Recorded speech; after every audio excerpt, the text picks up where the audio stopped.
د چا د یاد په زولنو کې اوسېده بندیوان په زولنو کې اوسېده بندیوان او لکه په شمع لکه پتنګ په یوه شمع سوځېده بندیوان کلندره چې په دارم سر بلندو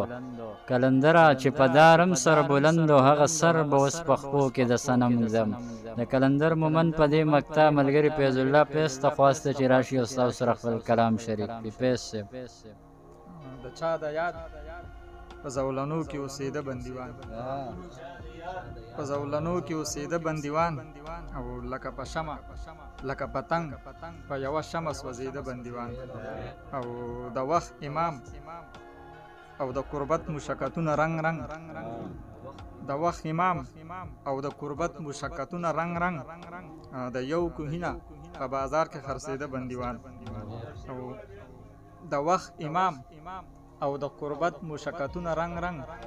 او د یو کوهینه په بازار کې خرڅېده بندیوان او چا ور لخپې وهلې چای ارتقا نه غوښته چا ور لخپې وهلې چای ارتقا نه غوښته او لکه چینار په کلکو جړلو ودرېده بندیوان او دې حوصلې کاروان لتوان ورکړلو خدای ګواه دی دې حوصلې کاروان لتوان ورکړلو خدای ګواه دی د دار تختیله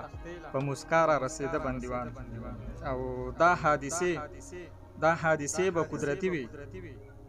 خو سبب یې ته وي دا حادثې به قدرتي وي خو سبب یې ته وي او ستا د کردار نه به په وخت خبرېده بندیوان او دا حادثې به قدرتي وي خو سبب یې ته وي او ستا د کردار نه به په وخت خبرېده بندیوان او چا ویل څوک دی او د کوم چا ویل څوک دی او د کوم کلی دی چرته اوسي او فیض د هجران په سرو لمبو کې اوسېده بندیوان